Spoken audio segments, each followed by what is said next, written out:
quality growth investors, and in terms of what we're looking for in companies, it's very similar to your traditional quality growth strategy. We're looking at companies that have high returns on capital, they're investing well to drive future growth, they're typically very well managed franchises, they're allocating capital well, typically have a strong cash flow and a strong balance sheet. And those are the things that we look for in companies, but many of our peers look for those as well. What I think sets us apart is that we think we can find those attributes, those quality businesses, in a wider range of geographies. So we don't simply rule something out because it's not delivered a high return in the past, or it's not had steady, stable earnings growth in the past. We look for how that's changing, how that's perhaps getting better, or indeed going the other way, is there maybe challenge coming through?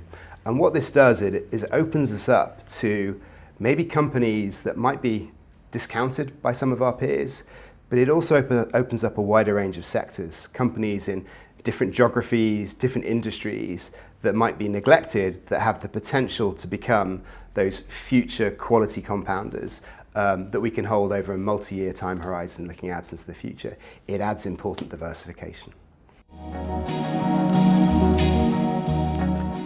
Well, quality as a style has done very well over the past 15 plus years post-global financial crisis.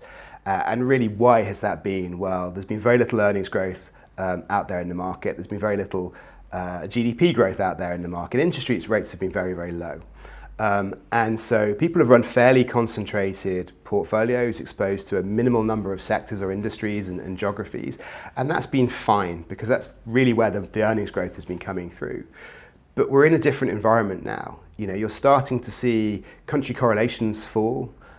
You're starting to see the domicile of companies matter in a tariff-related world.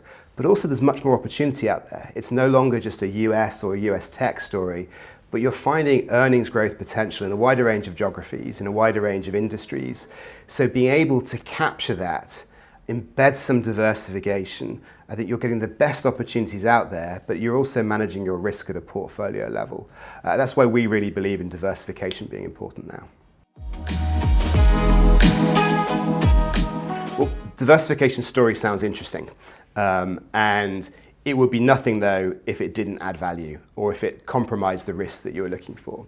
Now, if you look at our approach, we've been running this kind of slightly alternative approach to quality for a number of years, and we've made a lot of money out of the traditional sectors you might associate with our style. But let's say you go back over the past decade. In 2017, a year where growth as a style was very, very strong, we made money out of technology, but it wasn't our biggest driver of outperformance. That was actually our financials exposure, which is currently one of the largest exposures we have in the portfolio. In the following year, in 2018, again, it was the biggest contributor, financials, to our outperformance.